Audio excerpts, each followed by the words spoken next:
Jai Shri Ram. These are my thought capsules, which is assorted ideas drawn from several sources.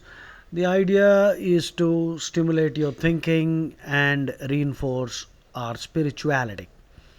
In the Bhagavad Gita 10th chapter 38th shloka, Krishna says, Dando damayatam asmi nitirasmi jigishitam maunam chaivasmi guhyanam jnanam jnanavatamaham.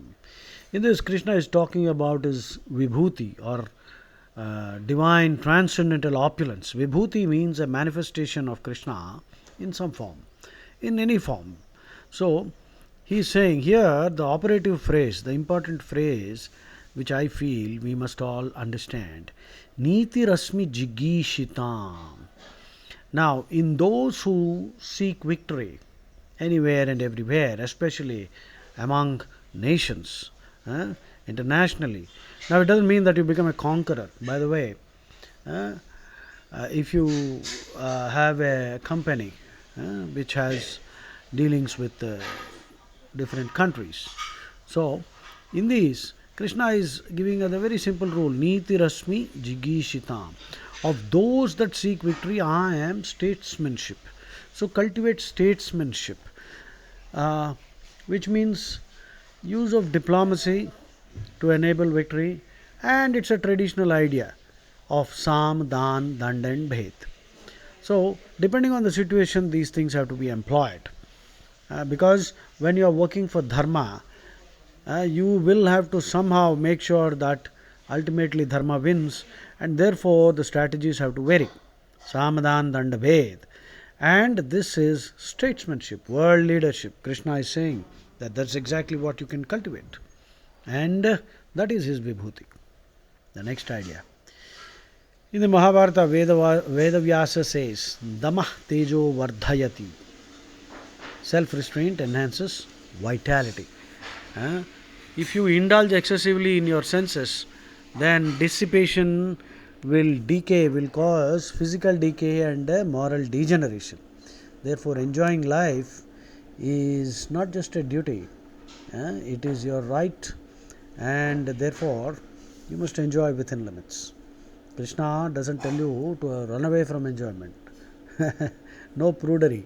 Enjoy, but within limits. Therefore, in the Vedas also you have Ishavasya Upanishad, which says, Ishavasya midam sarvam yat kinchit jagatyan jagat tena tyaktena bhunjida. You can make a note. Tena tyaktena bhunjida. In English it would be T-E-N-A tena T-Y-A-K-T-A tena tyaktena T-E-N-A tyaktena bhunjida.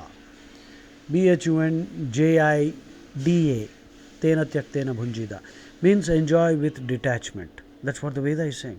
The Veda is not saying avoid all enjoyment, become frigid and prude, and completely avoid everything. No, not at all. You have every right to enjoy. And in fact, it's a duty to enjoy. Because if you don't enjoy, Krishna within you also suffers. Karshayanta Sharirastam is a shloka in the Bhagavad Gita where Krishna is saying, people who torture themselves are actually torturing me also, because I am there within them. So from this logic you can understand, if you enjoy, Krishna within you enjoys, and if you suffer, if you do all kinds of stupid rituals thinking that he is going to be happy, and if you are going to fast yourself to death, Krishna is not going to appreciate that, right? Therefore the idea is very simple. Damas Tejo Vardayanti basically means don't overdo anything, because excess will cause moral decay. The next idea in this thought capsule set, we all have an unlimited ability to ignore our ignorance and revel in comforting convictions. So this is the problem with most people I have seen. Their egos are so hard, harder than a coconut shell. You can't break it. Inside it's all water, empty. So what do you call that? In psychology, that stage is called unconscious incompetence. That means you are not even aware of your own incompetence. That is unconscious incompetence. From that stage of unconscious incompetence, most people never arrive at the next stage, which is a stage of conscious incompetence.